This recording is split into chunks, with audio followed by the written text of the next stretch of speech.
Bismillahirrahmanirrahim. Donc, j'ai le plaisir d'échanger avec vous sur cette question qui nous intéresse nous tous, sur la prévention du diabétique, sur le sujet âgé. Donc, nous tous, on est censé prendre en charge une personne âgée diabétique. L'intérêt justement de cette question, c'est que, comme a dit le docteur Batoui, c'est que la prise en charge est tout à fait différente d'un sujet plus jeune. C'est vrai que c'est le même problème. Le diabète, on va traiter un patient diabétique, mais ce n'est pas le même contexte et ce n'est pas le même objectif. C'est ce qui fait un petit peu l'intérêt de cet atelier. Alors, lundi, vous reprenez votre travail, vous êtes au cabinet et vous allez, Inch'Allah, et vous allez recevoir 3 patients diabétiques. D'accord. On va être un petit peu pratique, mais il y aura bien sûr des choses entre-temps et des messages à retenir, Inch'Allah. Alors, le premier patient, c'est Sinajid, 77 ans, ingénieur en retraite, et qui vient consulter, comme d'habitude, pour la mise au point de son diabète. Il est en bonne forme, autonome. Oui. L'image, je suis un peu grande, ça, les yeux. ça, je suis pour rien, je ne sais pas. Je suis le technicien.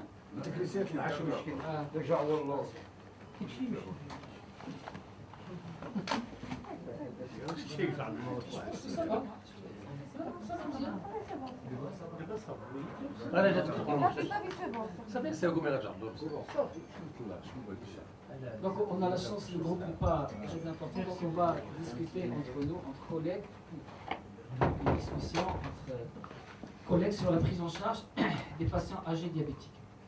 Donc on a dit notre premier patient qui a 77 ans, qui est autonome, qui a un petit diabète de type 2, il fait sa marche, ses activités donc, sportives régulières, de manière régulière, il marche 30 minutes par jour, il fait même du footing de 2 à 3 fois par semaine. Il avait été opéré pour un cancer du côlon il y a 12 ans, mais sans récidive, bien suivi par son oncologue, aucun souci pour ça, hypertonie sous amlodipine, une arthrose des genoux, mais qui ne dérange pas beaucoup, il prend du paracétamol de temps en temps. La deuxième patiente que vous allez avoir, c'est une dame de 78 ans, qui a également un diabète de type 2. Son diabète évolue depuis 12 ans, elle est sous metformine de 2 grammes par jour et glibenclamide, 5 mg. Vous connaissez le glibenclamide, je vous dis non, c'est pas le nom commercial. 5 mg 2 fois par jour. L'assistance, c'est comme ça pour savoir un petit peu. L'assistance, vous êtes des médecins généralistes, des spécialistes? Oui. D'accord. Alors, donc, elle est partiellement impotente suite à une hémiplégie. Donc, elle a fait une hémiplégie sur un AVC ischémique et donc commence à présenter quelques troubles mnésiques touchant essentiellement les faits récents. Elle vient en consultation avec une hémoglobine qui est à 7%. Et l'entourage signale l'existence de 2 épisodes d'hypoglycémie à 15 jours d'intervalle. Ça, c'est le deuxième type de patient que vous allez voir et vous serez amené à prendre en charge. Alors, retenez bien ces cas cliniques parce qu'à chaque fois, on reviendra. Le type de traitement qu'il prend. Metformine et glibenclamide. Le troisième patient, vous voyez, c'est des personnes coulombes âgées. Ils ont pratiquement le même âge. Chaque cas est un cas. Le premier est autonome, la deuxième, elle a fait un AVC, elle est toujours sous antidiabétique oraux, et commence à perdre un petit peu son autonomie. Et le troisième, 82 ans, ce pauvre monsieur, il est diabétique sous glyclaside, d'accord, il est suivi pour une maladie d'Alzheimer, d'accord, une maladie neurodégénérative. Il vient de sortir de l'hôpital parce qu'il a fait une infection urinaire, malheureusement, qui a traîné avec une déshydratation, l'apparition de quelques escarres sacrées et une pneumopathie d'inhalation. Bon, tout ceci, il a été bien jugulé à l'hôpital, il rentre chez lui à la maison. Il commence un petit peu à reprendre la pente doucement avec l'assistance de la famille et le conseil de son médecin traitant. Mais sa fille s'inquiète et vous appelle parce que sa glycémie est à pratiquement 3 grammes. Et je voudrais savoir ce qu'il faut faire. Donc ces 3 cas, on va essayer de les discuter au fur et à mesure et pour voir un petit peu comment va se faire notre prise en charge. Alors, effectivement, le diabète, c'est la pathologie du sujet âgé. 50% des diabétiques ont plus de 65 ans. 54%, en plus de 65 ans. 23% des diabétiques en plus de 75 ans. 10% de la population de 60 ans est diabétique. Que 10% de la population de 60 ans, mais quand même, quand on voit les diabétiques, 54% des diabétiques en plus de 65 ans. C'est énorme. Jusque la moitié. La définition est la même. Ça ne change pas, quel que soit l'âge. Donc 1,26 g, ou là une glycémie qui dépasse 2 grammes en poste mondial à n'importe quel moment de la journée. Donc aussi bien pour le sexe que pour l'âge. La prise en charge du diabétique âgé, bien sûr, c'est important de s'intéresser à la prévention. Quand on a un diabète qui apparaît à n'importe quel âge, il faut faire le tout, effectivement, vous le savez très bien, pour prévenir les complications dégénératives, la micro et la macro-angiopathie. On est tous d'accord pour ça. Mais le côté, malheureusement, auquel on ne prête pas suffisamment d'importance, c'est le côté gériatrique de la personne âgée. C'est le reste, c'est sa qualité de vie, ses pathologies, ses comorbidités. Vous le savez très bien, une personne âgée a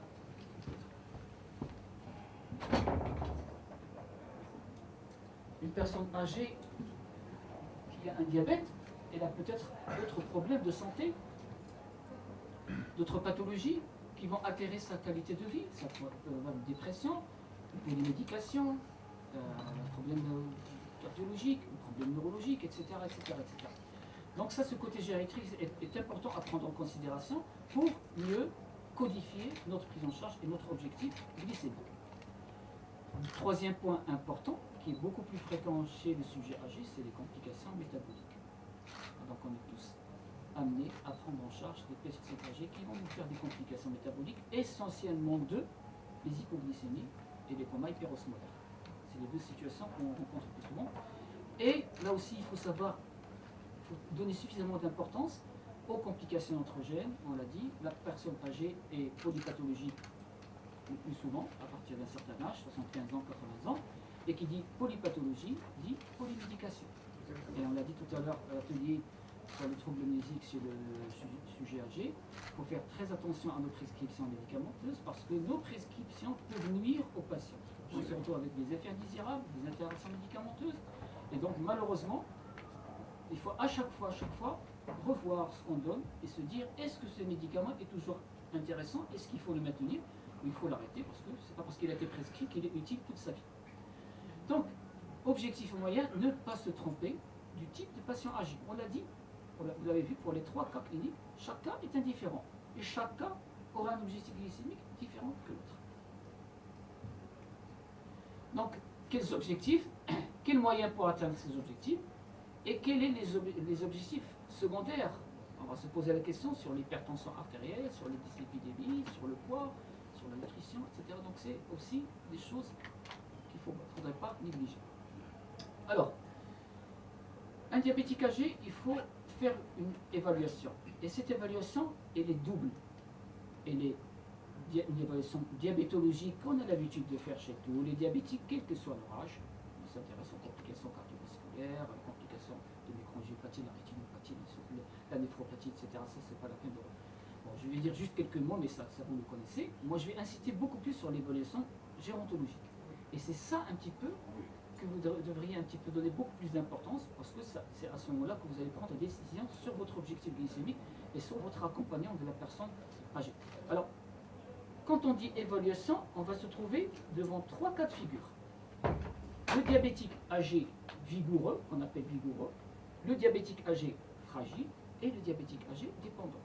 C'est quoi le diabétique âgé vigoureux? C'est le diabétique âgé qui est encore autonome, qui est en pleine santé, en pleine forme, c'est synergique qu'on avait tout à l'heure. D'accord. Parfait diabétique, mais il est bien, 78 ans, ça ne veut rien dire. Donc aucun souci pour ça. L'âge, ce n'est pas une maladie. Quand on a 70 ans, on a 75 ans, on a 80 ans. Moi, j'ai un ami qui va courir demain, il a 71 ans, il va demain courir le marathon de Chicago.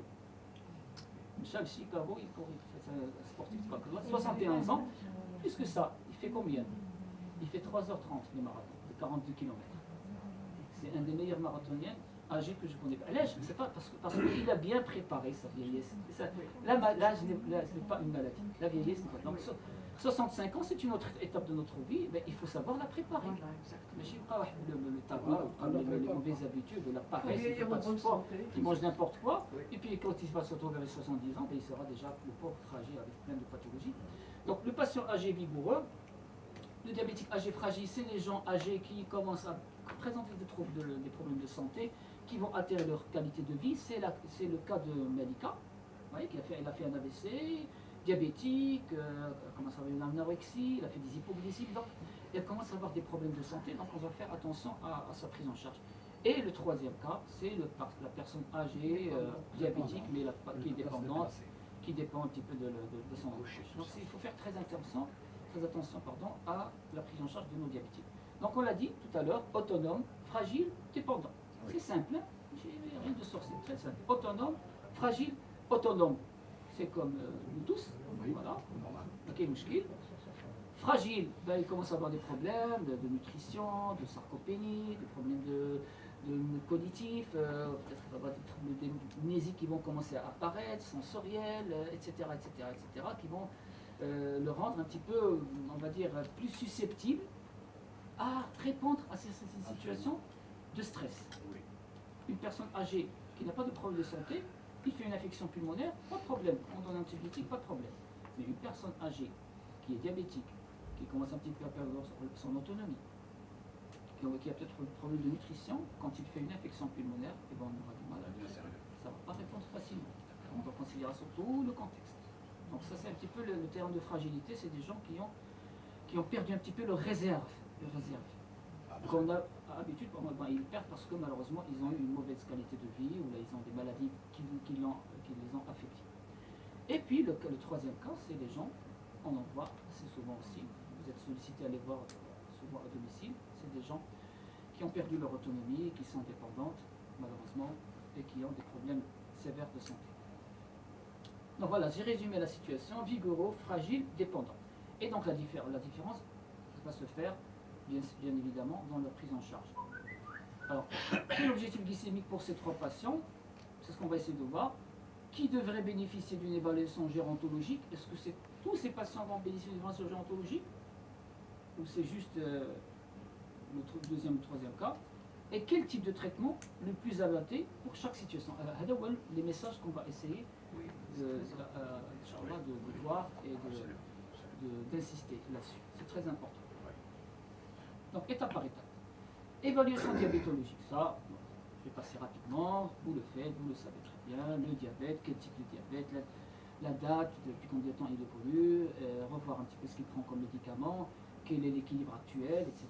Est-ce qu'il y a des signes d'hyperglycémie ou au contraire des signes d'hypoglycémie? Est-ce qu'il y a des pathologies cardiovasculaires associées?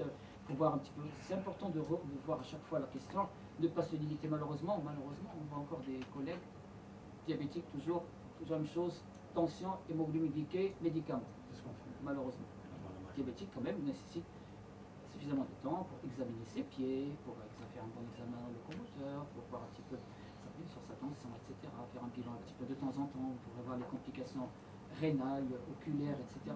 Donc, l'objectif glycémique, c'est bien d'avoir un diabète équilibré, mais à chaque fois se poser la question sur les pathologies intercurrentes, les facteurs de risque cardiovasculaire. Alors bon, rapidement là aussi, quand le diabétique est à haut risque cardiovasculaire, ça c'est connu, ils vont faire beaucoup plus d'impact du myocarde qu'un sujet normal, beaucoup plus d'AVC, 2 fois plus d'AVC, et 10 fois beaucoup plus d'artérite oblitérante démembranaire. Donc c'est pour ça que j'insiste sur les pieds. Toujours bien examiner l'état des pieds, les poules, s'il y a une déformation, s'il y a des lésions cutanées qui vont apparaître. Ça c'est très important, ça doit faire partie de notre examen, on en verra tout à l'heure. Donc 80% sont hypertendus, 80% des diabétiques âgés sont hypertendus, c'est énorme. Non, c'est énorme. 50% ont une dyslipidémie, et là aussi, la plupart également, déjà l'âge, on commence un petit peu à perdre de nos capacités rénales, avec l'âge, donc une perte néphrologique qui se fait d'une manière physiologique, mais le diabète, avec la néphropathie diabétique, va accélérer justement la dégradation rénale, et donc toujours demander la fonction rénale et calculer le début de filtration glomérulaire. Donc on ne se limite pas à que la créatinine à 12 ans, ça ne veut rien dire. Calculez votre clairance, et là vous aurez une idée pour surveiller et surtout pour adapter la prescription médicale. Quand on donne un médicament, toujours revoir la fonction rénale. Bon, donc là aussi, donc, pour l'évaluation des risques vasculaires, situation de prévention cardiovasculaire secondaire ou risques équivalents, donc voir les antécédents cardiovasculaires. C'est important de voir s'il y a une néphropathie, donc une microalbuminurie, 300 mg par 24 heures, calculer la tolérance rénale. Et tant quand il y a un diabète dépasse plus de 10 ans, et au moins on a deux facteurs de risque, l'âge, la microalbuminurie, l'HTA et la dyslipidémie. Donc vous avez la classification de Framingham, vous la connaissez, pour voir les facteurs de risque cardiovasculaire, pour dire est-ce que c'est un malade à haut risque cardiovasculaire ou à faible risque cardiovasculaire, ça. C'est juste pour adapter votre traitement et de commencer le traitement préventif, notamment quand on est despative, quand on donne des anti-agrégants plaquettaires. Donc ici, on se base sur le Cockcroft. Alors, dans notre pratique quotidienne, on fait beaucoup plus le Cockcroft. C'est vrai, c'est plus facile. On ne demande pas la clairance comme son biologiste. Là, On peut la calculer. là, il doit avoir une idée sur le poids et l'âge. S'il a une idée sur le poids et l'âge, il peut calculer la clairance. Il a le poids et l'âge, il peut la calculer. Mais maintenant, pour calculer comme ça, il va faire appel au MDRD. Donc il y a des formules pour le MDRD. Le MDRD, c'est le sujet âgé. On peut le faire, mais bon, dans notre pratique, c'est beaucoup plus le Cockcroft. Le Cockcroft Gold. Oui, le Cockcroft, pour adapter les doses des médicaments, c'est plus pratique pour nous. Donc on a une marge de sécurité. On préfère beaucoup plus de calculer la clairance par le Cockcroft que par le MDRD. Alors, donc on a parlé de l'atteinte rénale, c'est important, donc on l'a dit. Toujours au moins une idée, une fois par an, sur la microalbuminurie, parce que c'est un facteur de risque vasculaire. Quand il y a une microalbuminurie, c'est un facteur de risque vasculaire, on l'a dit tout à l'heure. Donc, quand il y a une néphropathie, la néphropathie, avec le temps, elle évolue vers l'insuffisance rénale. Donc, il ne faut pas rester comme ça les bras croisés. Il faut commencer un traitement néphroprotecteur. Donc, il y aura peut-être un atelier où on a exposé tout à l'heure avec Simran sur la néphroprotection. Quel type de médicament à donner? Bon, ça se discute. Mais attention aux faux positifs. Quand il y a une neuropathie ou une infection urinaire, quand vous faites une protéinurie et quand elle est positive, s'assurez d'abord qu'il n'y a pas une infection urinaire. Une infection urinaire, vous allez trouver une néphropathie, une microalbuminurie. Traitez d'abord l'infection urinaire. Alors, atteinte cardiaque, atteinte rénale chez sujet âgé, l'atteinte podologique, c'est important. Donc, j'aime bien cette phrase qui est marquée en bas. Le sujet âgé est divorcé de ses pieds, incapable de les voir, incapable de les sentir, incapable de les toucher. C'est une réalité. Le diabétique âgé. Malheureusement, avec problème de vision, problème d'arthrose, et puis la neuropathie, il ne ressent pas. Il ne les ressent pas, il ne les voit pas bien, et quand il les touche, il ne les sent pas bien. Donc c'est un problème,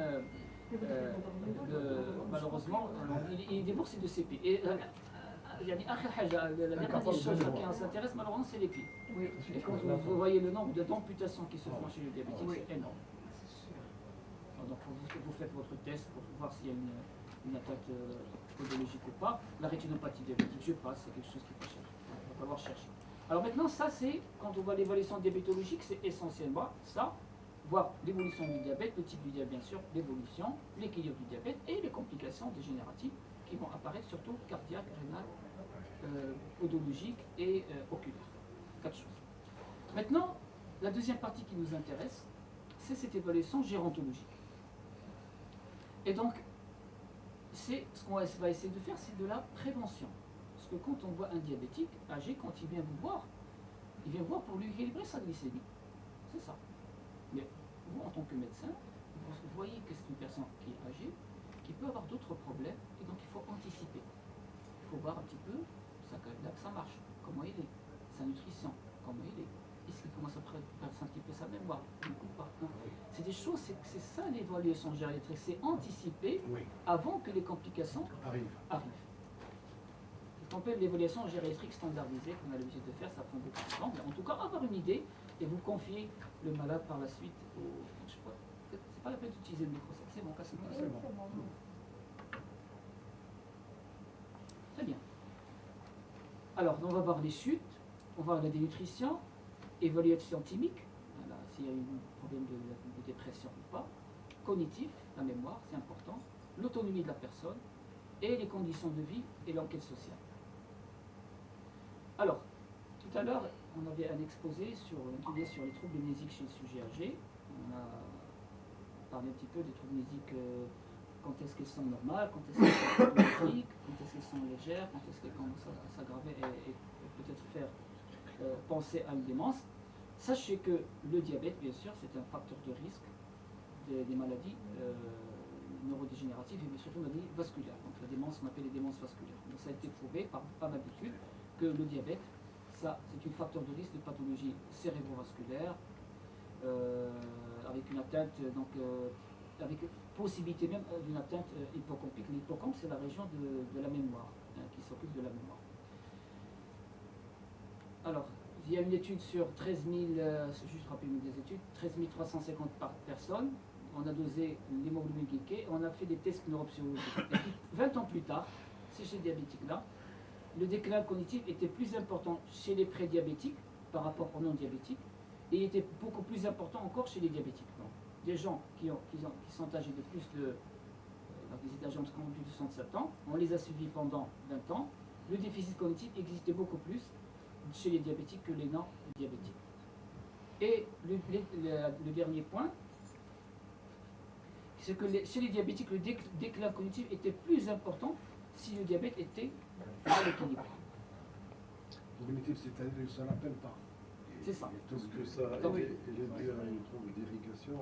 Alors, c'est dû parce que ça a été prouvé que le diabète comme la dyslipidémie et l'hypertension après, c'est des maladies bien sûr cardiovasculaires et ça touche le système vasculaire. Et donc, le cerveau est mal perfusé, il risque de faire des AVC, peut-être de passer inaperçu. Et même maintenant, la question, est-ce que le diabète est un facteur de risque de la maladie démentielle de l'Alzheimer? Il n'y a pas d'études maintenant qui prouvent vraiment qu'il y a un lien direct, mais au moins, ce qui est prouvé, c'est que le diabète fait partie des causes des démences vasculaires. Voilà, donc c'est prouvé par des études. C'est un facteur favorisant. Facteur favorisant, il faut absolument équilibrer le diabétique pour éviter les troubles neurologiques, enfin les troubles cognitifs. Dommage, là je ne peux pas trop parler de la démence parce que on avait tout à l'atelier, ça nous a pris 1 heure tout à l'heure. Comme notre confrère, il y avait 3 ou 4 lycéens maintenant. Mais bon, de toute façon, on peut reprendre certains points si vous voulez par la suite. Alors, les complications gériatriques du diabète. Alors, le diabète est un facteur de risque de chute et de fracture. À côté du fait que le diabète est un facteur de risque de démence, surtout de démence vasculaire, le diabète également peut interférer et également être responsable d'autres complications qui vont fragiliser la personne. Le retentissement musculaire. Donc le diabétique, il a un muscle moins bon que la personne normale, âgée normale. Donc on peut avoir un risque de sarcopénie beaucoup plus important. Sarcopénie importante. Oui. Deuxième point également, ça c'est connu, là, les complications neurodégénératives, c'est l'hypotension orthostatique. Moralité, un sujet âgé, qu'il soit diabétique ou pas, il faut toujours prendre d'abord la tension couchée et debout. Et a fortiori, quand il est diabétique, toujours tension prise couchée, tension prise debout, parce que les diabétiques font beaucoup plus d'hypotension orthostatique. Et qui dit hypotension orthostatique dit risque de chute et de complications. S'il vous plaît, monsieur, cette hypotension, est-ce qu'on peut la traiter? Oui. Quand vous avez une tension Oui. 8, 7 comme ça, est-ce qu'on peut donner des L'hypotension. Là, d'abord, est-ce que vous parlez d'une hypotension comme ça normale ou d'une hypotension orthostatique? Normal. Normal. C'est quand on prend la tension, on trouve qu'il est basse chez le sujet âgé. Chez le sujet âgé, alors quand vous avez une tension qui est basse chez le sujet âgé, il faut voir son état d'hydratation. Déshydraté. La déshydratation est très fréquente chez le sujet âgé. Il faut voir un petit peu son état d'hydratation. Deuxièmement, il faut voir ses médicaments, les médicaments qu'il prend. Il y a beaucoup de médicaments qui font baisser la tension. Vous avez les médicaments de la prostate, vous avez des somnifères. Tous ces médicaments-là font baisser la tension et donc il y a un risque de... Et si ces médicaments n'existent pas? Pardon? Il y a une déshydratation, mais pas de la déshydratation, oui, mais toujours voir l'hydratation, voir l'état médicamenteux, voir le contexte, si l'anémie aussi. L'anémie est fréquente chez les sujets âgés. Donc pas mal de choses. Pardon? L'insuffisance veineuse aussi. L'insuffisance veineuse aussi. Tout à fait, oui. C'est fréquent, le varices, effectivement, le varices. Les troubles neurologiques, parfois des maladies neurologiques comme la maladie de Parkinson, où on a l'hypotension qui est fréquente, surtout l'hypotension orthostatique. Alors, diminution de l'acuité visuelle avec la rétinopathie diabétique, la cataracte, tout ça. La neuropathie périphérique, elle est fréquente, bien sûr, chez le diabétique, ça c'est connu. les complications rhumatologiques, etc. neurovasculaires. Alors, le diabète est un facteur de moins bonne récupération fonctionnelle. Donc, là aussi, après une fracture du col, les diabétiques récupèrent moins bien que les sujets normaux. Donc, ils ont du mal à reprendre un petit peu leur autonomie. Et malheureusement, les gens qui vont avoir du mal à reprendre l'autonomie, ils vont rester souvent au lit. Et donc, vous allez voir les complications qui vont s'enchaîner par la suite de l'allaitement et de manque de mobilité. Et deuxième autre point important, c'est que quand on voit le contexte des personnes âgées qui sont institutionnalisées, donc mis dans des maisons on appelle pas maisons de retraite, mais des établissements qui accueillent les personnes âgées, eh bien, une grande partie de ces personnes sont diabétiques. Les complications du diabète, bon, il faut faire attention à l'incontinence urinaire, surtout chez la femme, bon, parce que soit il y a une neuropathie, soit il y a un problème du déséquilibre du diabète, soit une infection urinaire qu'il va falloir traiter. Donc les complications, c'est important de voir l'état urinaire, c'est l'incontinence urinaire fréquente chez les diabétiques et chez le non-diabétique âgé. Donc c'est une situation qu'on a souvent du mal à gérer. Le diabète est un facteur de risque de dépression. Donc quand on a vu, qu'est-ce qu'on est en train de voir là? On est en train de voir les autres problèmes que peut présenter un diabétique. C'est ce qu'on appelle l'évaluation gériatrique, gérontologique. Est-ce qu'il fait des chutes? Est-ce qu'il a des problèmes d'incontinence? Est-ce qu'il a un problème, on va dire, thymique, de dépression? Tout ça, c'est des éléments qui sont très importants, parce que si on ne prend pas en considération ces problèmes-là de fragilité, si on se fixe sur l'objectif, sur l'équilibre glycémique, et on ne fait pas attention au reste, ben, on aura des problèmes à coup sûr. La dénutrition, c'est quelque chose de fréquent, hein, d'accord? Donc, il faut adapter le régime, l'activité physique, etc., etc. Alors maintenant, pour la prise du diabétique âgé fragile, il faut adapter les aides. Et donc, toujours se poser la question, qui fait quoi? Quel est le rôle du patient lui-même? Quel est le rôle de son entourage? Quel est le rôle de son médecin traitant? Quel est le rôle de l'infirmière qui pourrait l'aider?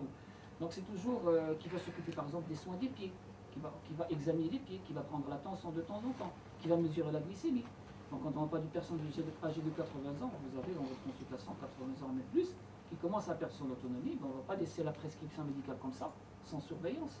Il faut absolument responsabiliser quelqu'un pour surveiller la glycémie, prendre l'attention, faire des examens réguliers, etc. Donc c'est l'alimentation. Il faut s'intéresser absolument à l'alimentation et à la gestion du traitement. On l'a dit tout à l'heure, les médicaments, il y a plusieurs médicaments qui se prennent en même temps et qui peuvent être néfastes chez le sujet âgé. Alors le point très important, c'est l'hypoglycémie. Vous avez vu tout à l'heure que la deuxième patiente, Madame Malika, qui est diabétique et qui a fait un AVC, commence à faire des hypoglycémies et que son hémoglobine glycée, on va dire qu'il est normal, 7%. D'accord, on est bien à voir des hémoglobines 7%, mais est-ce que d'après vous, avec 7%, est-ce que c'est bien? Non, son âge. Non.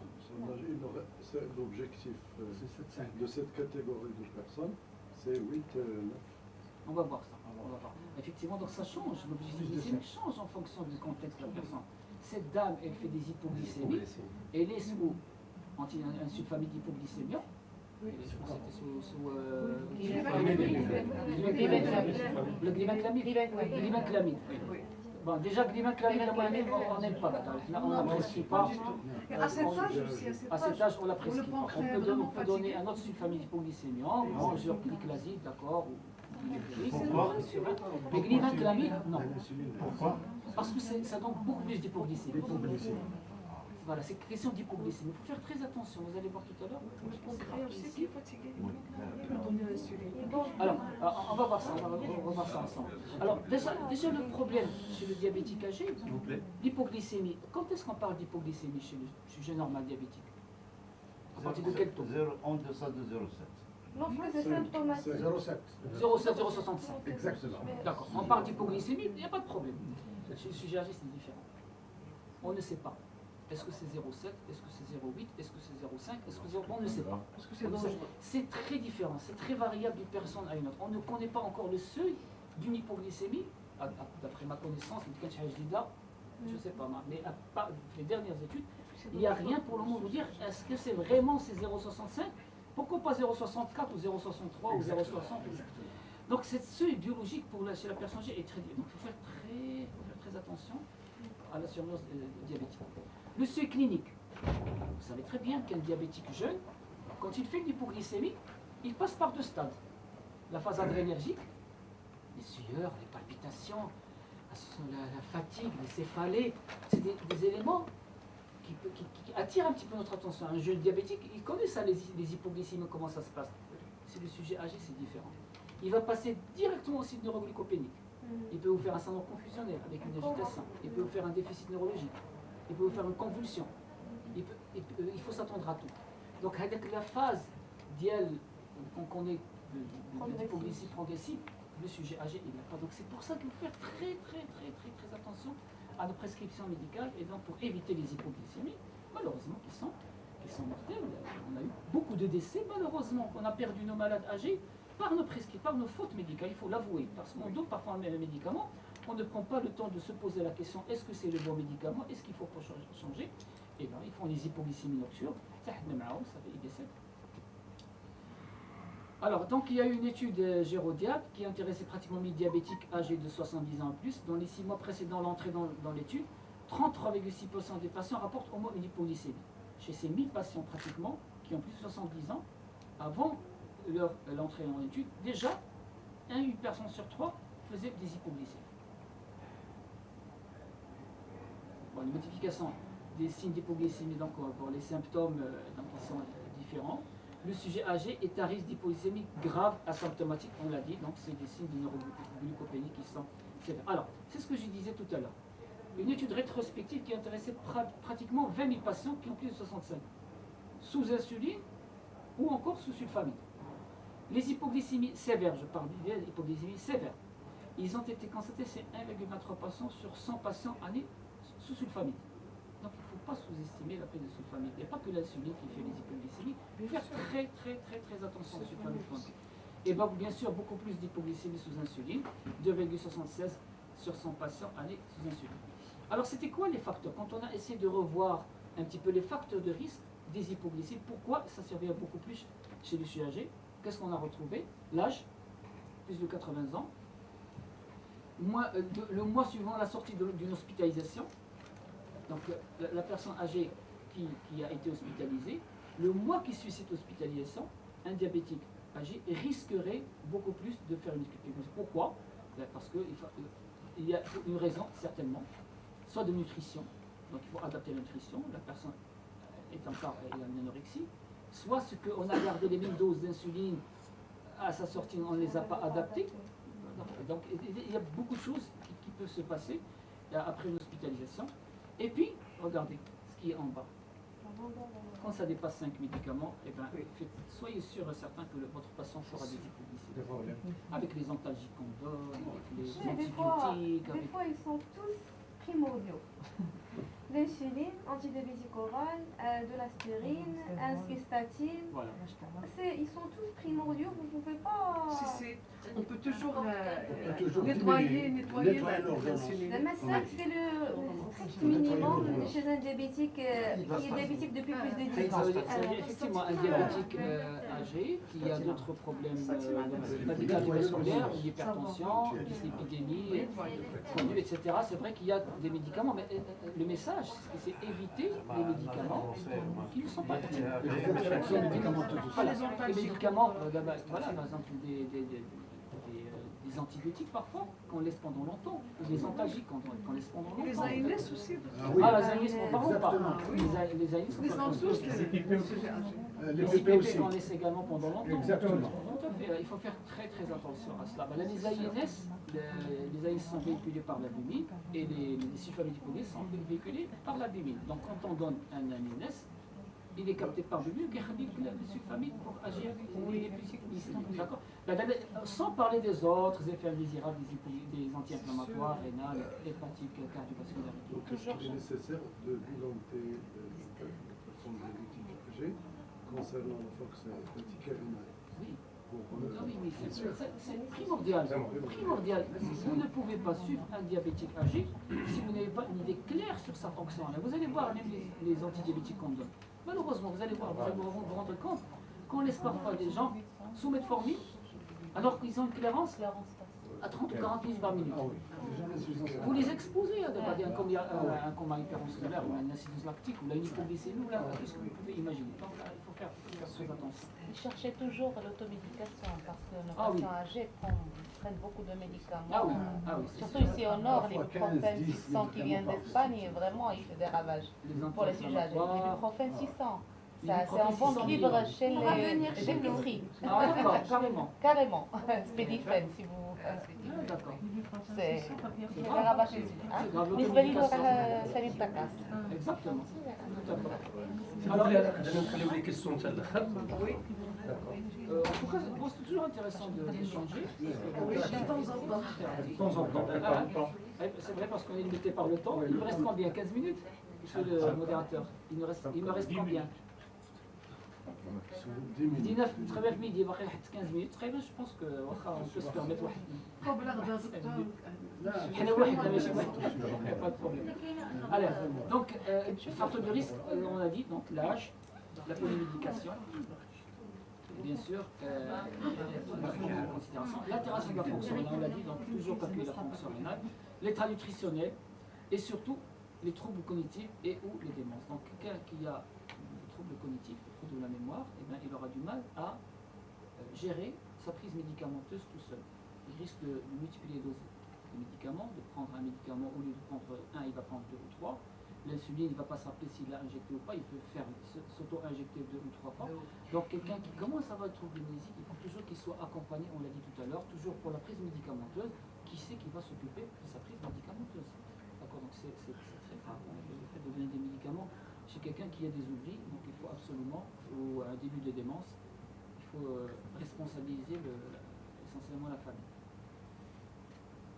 Alors, ça c'est une étude. Plus l'objectif glycémique est strict, plus le risque d'hypoglycémie est important. D'accord, donc on a là une étude. Quand vous avez une thérapie intensive par rapport à une thérapie standard, on va dire, eh bien, les hypoglycémies, ils sont toujours, quand vous les comparez, les réveils nocturnes, les épisodes with complete loss,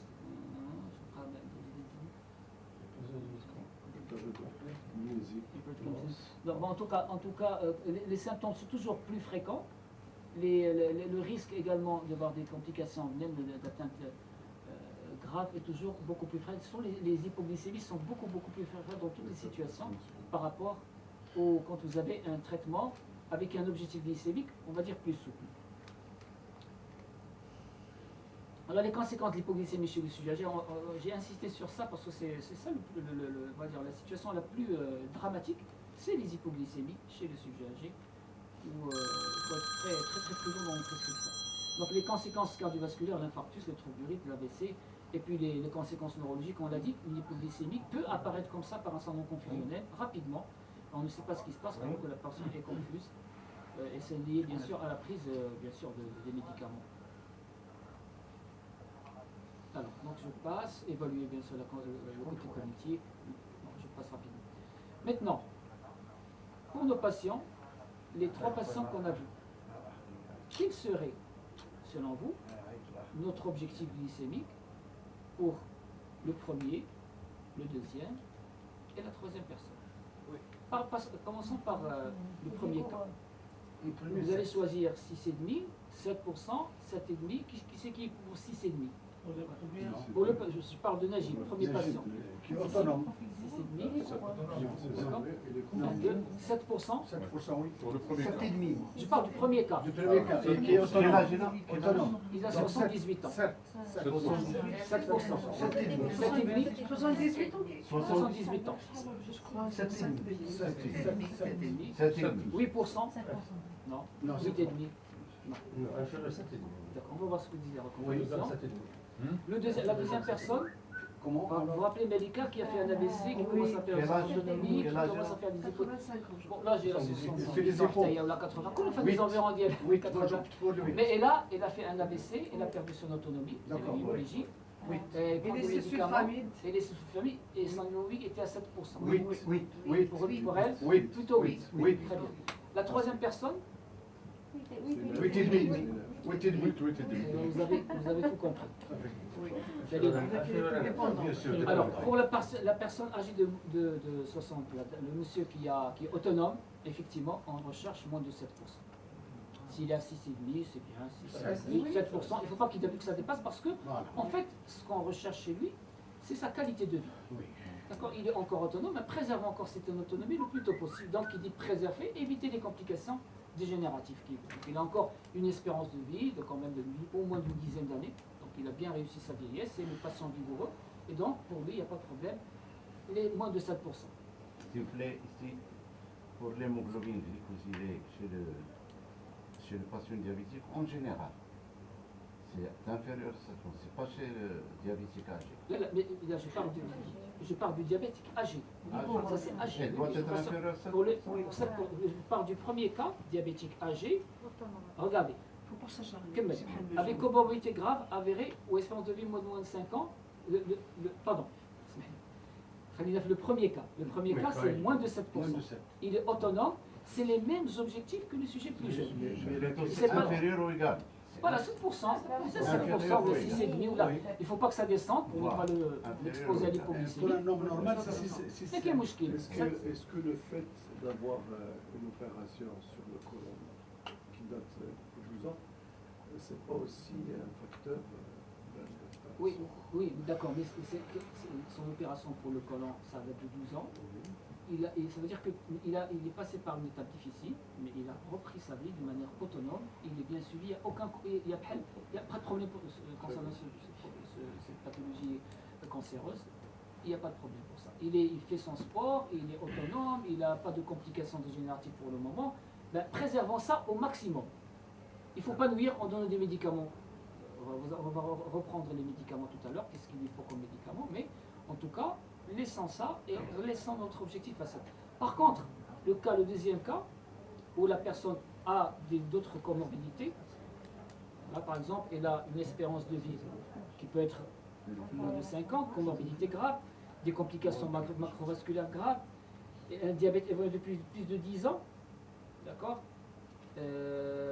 donc, c'est toujours difficile d'avoir 7% parce qu'on va exposer la personne à faire des hypoglycémies.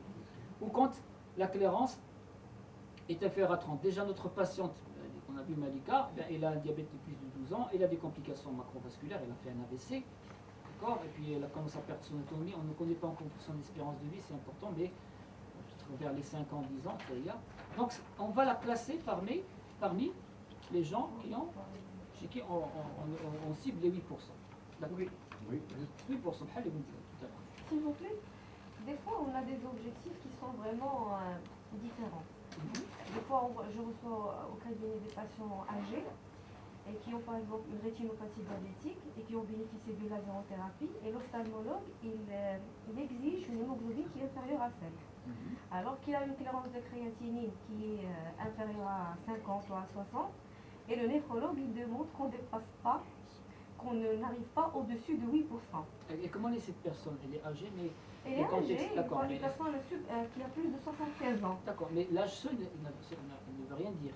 75 ans, si elle est encore autonome, si voilà, la personne qui est autonome, vigoureuse, qui a une qualité de vie qui est bonne, n'a pas d'autres pathologies cardiovasculaires graves ou démentielles, là, effectivement, pourquoi pas, on arrive à les 6%. Maintenant, quel type de médicament utiliser? C'est là où se pose la question. Est-ce qu'on va maintenir le patient sous antidiabétique oraux ou pour arriver à l'hypoglycémie, on passe à l'insuline? Non, ce sont des personnes qui sont sous insuline. Ah, qui sont sous insuline. Sous insuline. D'accord. Si on abaisse l'hémoglobine plus de 7%, les ophtalmologues ils sont contents, mais les néphrologues ils sont pas contents. Il ne faut pas hésiter à dire aux spécialistes bonjour l'objectif glycémique parce que Mais des fois, c'est ils nous nous qui connaissons nos malades. Nous prions de garder un objectif glycémique qui est supérieur ou égal à 8%. Qui c'est qui n'est pas content? Les néphrologues ils ne veulent pas qu'on abaisse l'hémoglobine glycée Pourquoi? parce que ça risque d'altérer les néphrons s'ils font des hypoglycémies. Oui, c'est ça, mais ben oui, ils ont raison, il faut éviter les hypoglycémies. Bien sûr. Mais notre objectif à nous tous, c'est d'arriver à 7%. C'est tout. Là, mais les 8%, quand il y a des problèmes effectivement de nutrition, par exemple, les gens commencent un petit peu à faire Par du exemple, ces nutritionnel. sujets âgés qui sont en perte d'autonomie, les objectifs 8%, Ils sont mais parfois, différents. comme a dit madame, on est confronté à Exactement.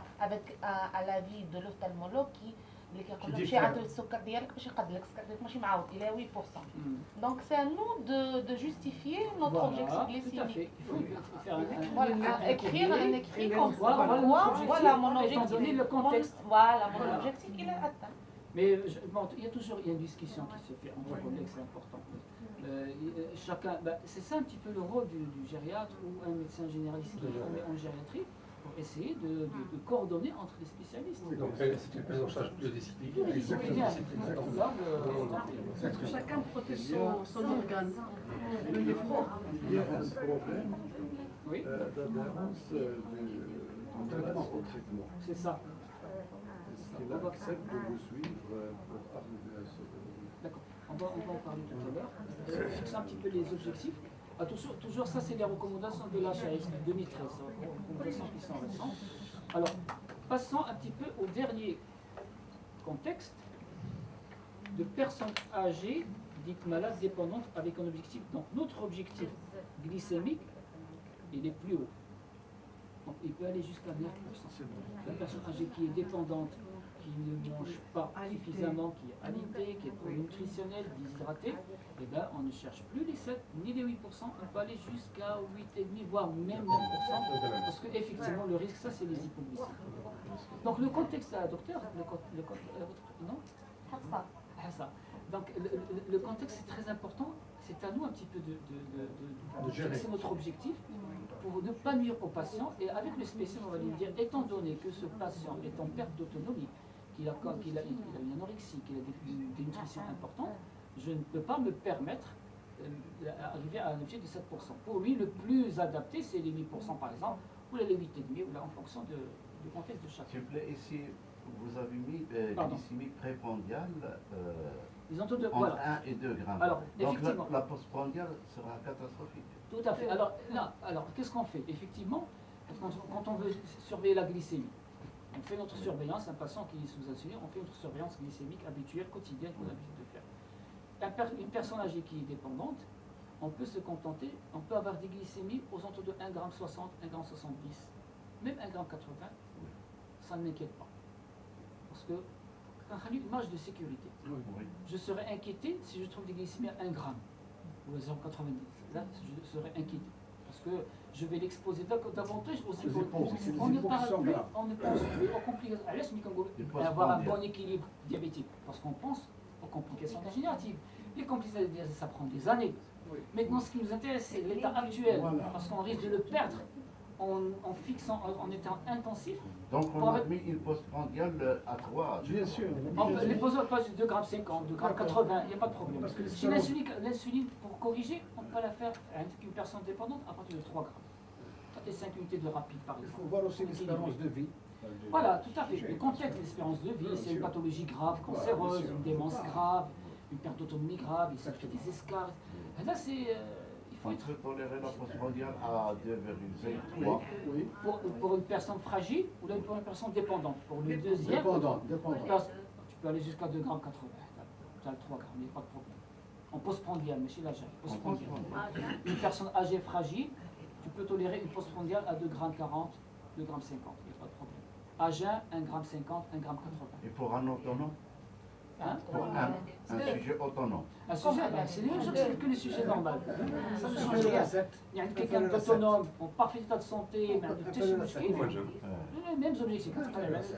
C'est ça ce qui un petit peu qui fait la différence chez les sujets. S'il vous plaît, c'est un patient présente des signes d'hypoglycémie à partir du valeur de 2 grammes ou plus. C'est un patient présente des signes d'hypoglycémie à partir de 2 grammes, parfois même plus. J'ai affaire à des patients de 2 grammes à jeun. À jeun ou là 2 grammes n'importe quel moment de la journée? Là, au cours de la journée. Les signes d'hypoglycémie. Quand la glycémie est au-dessus de 2, à partir de 2, tu commences à présenter des signes d'hypoglycémie. On a dit tout à l'heure que parfois le seuil d'hypoglycémie, on ne le connaît pas très bien. C'est vrai, mais s'il n'y a rien qui explique ça, mais on ne sait pas, c'est pas un problème justement cardiovasculaire, Une hypotension. Quelle hypoglycémie, docteur? Quand on fait quand la glycémie au-delà de 2, la personne se sent établie. Je la garde, j'ai même une patiente, actuellement j'ai une patiente, à partir de 2 grammes, il est normal. C'est ça, quand on dit... De 2 grammes, âgé. C'est le seuil qui augmente. Voilà, C'est le seuil. Tout à fait normal. Maintenant, s'il n'y a pas d'autre cause qui explique les signes que vous avez dit, par exemple, quand vous parlez d'hypoglycémie, par exemple, je peux faire des sueurs, des céphalées. Et je vérifie ça parce que je pense à autre chose. Il faut s'assurer. Quand je fais augmenter la glycémie, je diminue la dose d'insuline pour la glycémie. De 2, la patiente se sent mieux. Il faut s'assurer qu'il n'y a pas d'autres pathologies sous-jacentes. La pathologie surrénalienne. Voilà. Attention. Le flash. Oui, Flash. il faut voir s'il n'y a pas une insuffisance surrénalienne à côté. Il faut chercher. Pourquoi La la thyroïde aussi. La thyroïde. Faire attention à la thyroïde. Donc il faut faire un bon dosage cortisolémique, la TSH, etc. Pour confier le malade à l'endocrino. Moi je ne suis pas endocrinologue, ça m'intéresse. Je suis diabétologue. Mais quand j'hésite, notre endocrino il est fait pour ça. C'est le travail d'équipe. Quand on n'arrive pas à expliquer quelque chose, appelez l'endocrino, pas de mal, et voilà, donc eux ils ont plus d'expérience que nous. S'il n'y a rien qui explique ça, il vaut mieux voir avec l'endocrino. Il se peut qu'elle se trompe sur les doses, peut-être. Ou là, le glucomètre, ça il a raison, parfois les glucomètres qui déraillent. Alors, quels moyens pour atteindre ces objectifs? Les conseils diététiques, l'activité physique, les antidiabétiques, l'insuline, c'est les moyens pour atteindre notre objectif. On fait tous appel à ça. Mais maintenant, lequel choisir, dans quel contexte, quelle surveillance, c'est ce qu'on va voir ensemble. Donc, si on reprend un petit peu les cas de nos 3 patients, Najib, Melika et Nassal, quel antidiabétique oral, quel type d'insuline, quelle mesure diététique et quelle surveillance. Donc, on va essayer de discuter entre nous. Najib, qui est autonome, qui est sous metformine. Est-ce que vous gardez la metformine? Est-ce que vous... S'il la tolère bien, On la garde. c'est la meilleure. La recommandation, c'est toujours, on commence par la metformine. Quand ça ne marche pas, on voit les autres molécules. Pourquoi pas la metformine? Effectivement, la garder. En tout cas, garder une bonne surveillance régulière. C'est l'hémoglobine glycée et on n'est pas obligé qu'il surveille les glycémies à jeun ou postprandial, mais faire régulièrement ses hémoglobines glycées, faire un contrôle rénal, oculaire, cardiovasculaire. Non, pour Melika, elle est sous metformine, elle est sous metformine. Elle fait des hypoglycémies. Et elle a décidé de nutrition, elle a perdu son autonomie. Qu'est-ce que vous conseillez chez elle? Est-ce que vous laissez? On garde. L'insuline, le bétail. Exactement. C'est une candidate, effectivement, à mettre en place l'insuline. La metformine, vous pouvez la garder si la fonction rénale le permet. Si la tolérance commence à descendre au moins de 60 minutes, il faut commencer à réduire les doses, voire l'arrêter et garder l'insuline. S'il vous plaît, le bétail, à combien d'unités d'insuline? Ça dépend. Vous commencez par le titrage se fait doucement. Donc, vous pouvez commencer par en fonction de son poids, son alimentation. Oui, voilà, selon le poids. La porosité et augmenter progressivement. Bon, maintenant, est-ce que vous allez justement donner l'insuline bétail ou donner des prémixés? Bon, tout se discute en fonction du contexte. On verra ça tout à l'heure, mais ça se discute. Chaque cas est un cas. Vous le connaissez, vous êtes intéressé en diabète, il faut personnaliser le traitement. Chaque patient, c'est à traiter ça. Mais Melika, pour vous dire que Melika, il faut arrêter l'insuline de famille. Il fait des hypoglycémies. On ne cherche plus les 7%. Pour nous maintenant, c'est plutôt, on l'a dit, les 8%. Donc mettre une petite dose d'insuline qu'on va surveiller. Équilibrer l'apport nutritionnel là, parce que c'est une dame qui fait de la nutrition. Donc il faut faire attention à ce qu'on lui donne à manger. Il y en a qui préfèrent une prémixée le matin, avant le petit déjeuner, pour qu'elle couvre, parce que la durée d'action c'est 12 heures. 12 heures. Elle couvre le petit déjeuner, le déjeuner, et puis ça s'arrête là. Et ça s'arrête aux alentours de 8h10. C'est un schéma qui est... C'est l'heure. C'est l'heure. C'est un peu l'heure. D'accord, on a pratiquement terminé. On en a pour 5 minutes. 5 minutes. 5 minutes, ça y est, c'est terminé. Bon, d'accord, ça parce que le diabète, Allez-y, ça on prend continue. beaucoup de temps. Mesure diététique. Alors,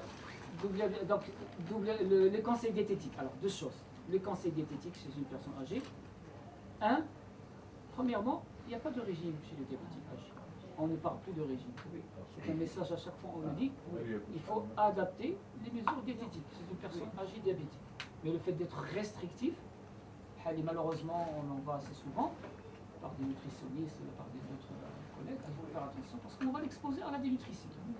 Quand on est trop restrictif, c'est qui dit dénutrition dit sarcopénie, dit risque de chute, dit risque d'infection, etc. À partir de quel âge, s'il vous plaît? Mais un diabétique âgé, bon, c'est vrai que plutôt 75 ans. 75 ans. 75 ans. Les 65 ans, diabétique, non, bon, il n'y a pas de problème. On parle plus de régime. Plutôt 75 ans, voire 80 ans. Voilà. Là, on ne parle un régime normocalorique, normoprotéine, ce qu'il lui faut comme besoin nutritionnel. Et donc, quand on fait un adapte nutrition, on évite les complications et le déséquilibre glycémique. Parce que c'est vrai, Ziane, on lui laisse manger ce qu'il veut, mais attention, il ne faut pas faire des écarts de régime. Donc, moi, j'ai une dame qui aimait manger les bonbons, toujours les bonbons, plein de pense que le bonbon, qui d'autres qui aimait manger les chocolats ou d'autres sucreries. Il faut faire attention quand même.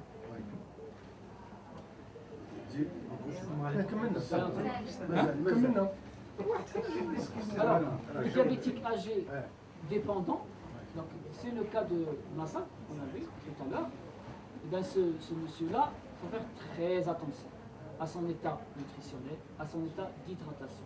Donc maintenant, il faut l'accompagner, d'accord, sur le plan nutritionnel, adapter sa nutrition, adapter son hydratation, s'assurer de son état buccal. Toujours un sujet âgé, surtout quand il commence à perdre son autonomie, toujours faites attention à l'état dentaire. S'il n'y a pas de mycose buccale, c'est très fréquent vu la dépression, les dépressions, la mycose, Et pour les le troubles de la traitement du nutrition. diabétique, juste l'insuline. On va voir l'insuline, on va parler de trucs. Oui, c'est l'insuline, ça ne se discute pas. C'est l'insuline. Alors, deuxièmement, éviter les complications, surtout les hypoglycémies. Chez lui, il est plus à risque de faire des hypoglycémies parce que c'est une personne qui a perdu son autonomie. Et donc, si on s'acharne à avoir une hémoglobine glyquée à 7 ou à 7,5, on va l'exposer des hypoglycémies. Et qui dit hypoglycémie dit risque neurologique grave, AVC, convulsion, etc., etc. Attention à la décomposition, le mot hyperosmolaire.